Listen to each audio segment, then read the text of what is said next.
A civilization will die tonight. एक सभ्यता की आज मौत होगी।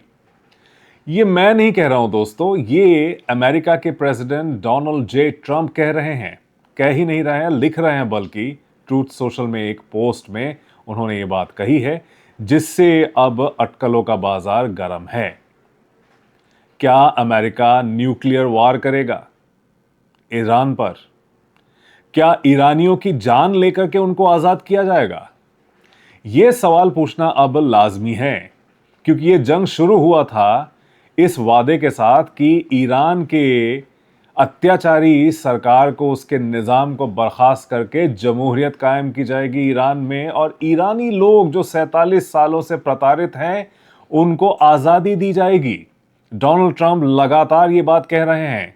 आज भी धमकी भरे पोस्ट में उन्होंने आखिर में यह लिखा है कि ईरानियंस को आजादी दी जाएगी और 47 साल पुराने इस अत्याचारी और क्रूर निजाम को उखाड़ फेंका जाएगा। लेकिन क्या ईरानी लोगों की जान लेकर के उनको आजाद किया जाएगा? डोनाल्ड ट्रंप करना क्या चाहते हैं? देश भर के लोग, अमेरिका के लोग धीरे धीरे बात तो कर रहे हैं, लेकिन उस तरह से आंदोलन नहीं हो रहा है जिस तरह से उम्मीद थी। इधर कनाडा में भी इधर उधर सियासतदान बात तो कर रहे हैं, लेकिन बड़े पैमाने पे कोई आंदोलन हमें दिखाई नहीं दे रहा है दोस्तों।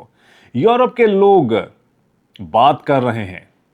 फ्रांस के कुछ शहरों में ढोल नगारों के साथ लोग प्रोटेस्ट कर रहे हैं। इजराइल के अंदर भी तेल अवीव शहर में लोग एहतजाज कर रहे हैं, आंदोलन कर रहे हैं। इजाजत तो नहीं है उनको आंदोलन करने की, उसके बावजूद कुछ लोग जरूर सड़कों पे आए हैं। अपने सरकार के खिलाफ वो अपनी आवाज बुलंद कर रहे हैं। लेकिन डोनाल्ड ट्रंप को कोई रोके तो कैसे रोके? यह सवाल अब मागा कैंप के अहम लोगों ने भी करना शुरू कर दिया है। टकर कार्लसन मागा कैंप के एक बड़े सितारे, डोनाल्ड ट्रंप से बहुत बार व्हाइट हाउस में जाकर के मिल चुके हैं।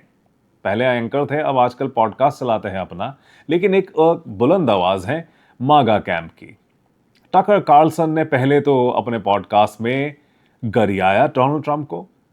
उन्होंने जो अश्लील गालियां दी वो भी ईस्टर के रोज लोगों की जान लेने की बात कही और इस्लाम का मजाक उड़ाया। इस पर नाराज होते हुए उन्होंने कहा कि आप सिर्फ इस्लाम और मुसलमानों को नहीं आप गालियां दे रहे हैं, आप दरअसल हम ईसाइयों का भी असम्मान कर रहे हैं।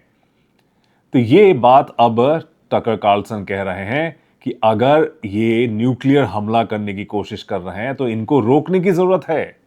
जी हां दोस्तों, डोनाल्ड ट्रंप ने इस साल जनवरी में अपने पार्टी के लोगों को यह बात कही थी कि हमें किसी भी सूरत में मिड टर्म इलेक्शंस जीतने होंगे, नहीं तो हमारी मेजॉरिटी चली जाएगी और मैं इंपीच हो जाऊंगा। जी हां, बाकायदा ट्रंप ने रिपब्लिकन पार्टी को यह बात कही थी कि वो इंपीच हो जाएंगे अगर वो मिड टर्म इलेक्शन जो कि नवंबर में होने हैं इस साल, अगर वो हार जाते हैं तो सेनेट और हाउस ऑफ रिप्रेजेंटेटिव्स में मेजॉरिटी घटेगी तो डोनाल्ड ट्रंप की बाकी की जिंदगी का हश्र क्या होगा, ये भी आप अंदाजा लगा सकते हैं। एक कन्विक्टेड फेलन है डोनाल्ड ट्रंप, एक लौते अमेरिकी प्रेसिडेंट जो एक कन्विक्टेड फेलन होने के बावजूद प्रेसिडेंट मुकर्रर हुए, और जब प्रेसिडेंसी जाएगी इनकी तो जेल जा सकते हैं, ये बात भी कही जा रही है। लेकिन अब क्या ये वॉर क्राइम्स कर रहे हैं? क्या ये वॉर क्रिमिनल हैं? इंटरनेशनल रिलेशंस और इंटरनेशनल लॉ के एक्सपर्ट्स अब ये बात कह रहे हैं कि दरअसल डोनाल्ड ट्रंप एक वॉर क्रिमिनल हैं, और जो ये बात कह रहे हैं कि अ सिविलाइजेशन विल डाई टुनाइट, यानी ईरान की सभ्यता जो हजारों साल पुरानी है एक ही रात में खत्म कर दिया जाएगा, ये मर जाएगा। ये एक वॉर क्राइम करने का ऐलान है खुले तौर पर, ये नीयत बिल्कुल साफ कर रही है। लेकिन सिर्फ डोनाल्ड ट्रंप की बात पे ही आप नजर रखे हुए हैं तो फिर आपकी नजर पीट हेग्सेट की बातों में नहीं पड़ेगी। दरअसल वही वजह है कि जर्नैलों को बदला जा रहा है ट्रंप सरकार में, और भी ज्यादा सख्ती बरतने की बात की जा रही है। एक के बाद एक ईरान में लोग मारे जा रहे हैं, हजारों की तादाद में अब उस देश में लोग मारे जा चुके हैं, लेबनान में मारे जा चुके हैं। बहुत बड़ी बड़ी बातें की जा रही हैं कि हम ये कर देंगे, हम वो कर देंगे, इजराइल और अमेरिका की तरफ से। ईरान ने अपने पावर प्लांट्स में और बड़े इंस्टॉलेशंस के बाहर लोगों को कहा है, अपनी जनता को कहा है कि आप जाकर के ह्यूमन चेन्स बनाइए, प्रोटेक्ट करिए। अली खमसारी तार वादक है, दुनिया भर में उनकी पहचान है। उन्होंने अपना डेरा जमा लिया है एक पावर प्लांट के बाहर तेहरान में, जो सबसे बड़ा प्लांट है और उससे जो है एनर्जी डिमांड्स तेहरान शहर के ज्यादातर पूरे होते हैं। उसके बाहर उन्होंने अपना डेरा जमा लिया है, अपना म्यूजिक कर रहे हैं, इस उम्मीद में कि सिविलियंस को और आर्टिस्ट को देख करके शायद अमेरिका और इजराइल गुरेज करे इन इंस्टॉलेशंस पर हमला करने से।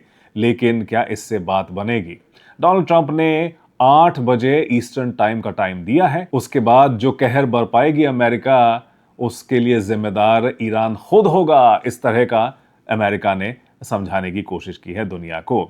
लेकिन दुनिया वाले क्या कर रहे हैं? स्ट्रेट ऑफ हॉर्मुज को खोलने के लिए यूनाइटेड नेशंस सिक्योरिटी काउंसिल में एक रेजोल्यूशन आया गल्फ देशों की तरफ से। उस पर बहुत सारे संशोधन हुए क्योंकि चीन और रूस ने इसको, और फ्रांस ने भी पारित करने से मना कर दिया। आखिरकार रेजोल्यूशन को काफी वाटर डाउन वर्जन उसका दिया गया, पेश किया गया। लेकिन सिक्योरिटी काउंसिल में आज पीपल्स रिपब्लिक ऑफ चाइना और रशियन फेडरेशन ने अपना वीटो पावर इस्तेमाल करते हुए इसको खारिज कर दिया। यानी स्ट्रेट ऑफ हॉर्मुज को जबरन कोई खोल नहीं सकता, ना कोई फौज भेज सकता है, कम से कम यूनाइटेड नेशंस के रेजोल्यूशन के जरिए तो कतई नहीं। इसका मतलब यह भी है कि चीन और रूस अब ईरान के साथ खड़े हो रहे हैं। वो नहीं चाहते हैं कि इस तरह से अलग थलग पड़ के पस्त हो जाए ईरान। फिर सवाल यह भी बनता है कि जो अमेरिकी इतने सारे फौजी जहाज ध्वस्त हो गए, क्या सिर्फ ईरान ने किया यह काम, या किसी और का दिमाग भी, और उससे भी ज्यादा किसी और का सर्वेलेंस टेक्निक भी क्या इसमें शामिल था? क्या रूस ने मदद की खुफिया तौर पर? क्या चीन ने मदद की? क्योंकि चीन के बारे में तो जब कुवैत में 3 F-15 जहाज गिराए गए तब भी कहा जा रहा था कि शायद चीन की वजह से यह हुआ है, और अब रूस की बात भी हो रही है। बिना रूस के इंटेलिजेंस के क्या अमेरिकी एवाक्स जहाज को सऊदी अरेबिया के हवाई अड्डे पे गिराया जा सकता था? क्या बिना रूसी और चीनी हथियार और टेक्नोलॉजी के F-15E जैसे एडवांस जहाज, A-10 वॉरहॉग जैसे जहाज, उनके हेलीकॉप्टर्स, उनके हर्कुलिस एयरक्राफ्ट, इनको गिराया जा सकता था, ध्वंस किया जा सकता था? अमेरिका की मानिए तो अमेरिका ने खुद ये सब जहाज गिराए हैं, या फ्रेंडली फायर की वजह से गिरे हैं, या तकनीकी खराबी की वजह से गिरे हैं। लेकिन आप और हम ये सवाल जरूर उठा सकते हैं कि इसके पीछे क्या ये 2 बड़ी महाशक्तियां भी शामिल थी जो ईरान का पक्ष ले रही हैं? दोस्तों, ये जंग क्या एक न्यूक्लियर वॉर में तब्दील हो जाएगा? क्योंकि एक ही रात में एक सिविलाइजेशन को सिर्फ न्यूक्लियर बम मार के खत्म किया जा सकता है। ट्रंप क्या खुले तौर पे दुनिया को अब तीसरे विश्व युद्ध की तरफ ठेल रहे हैं? ये सवाल हम कर रहे हैं। आप लोग भी इस पर अपनी पैनी नजर रखिएगा। डे टू डे अपडेट्स हम इस जंग के बारे में आपको लगातार मुहैया करते रहेंगे। स्विफ्ट ट्रेंडिंग पर नजर रखिएगा हर शाम 6 बजे। आज का हमारा एपिसोड देखने के लिए आप सबका बहुत शुक्रिया।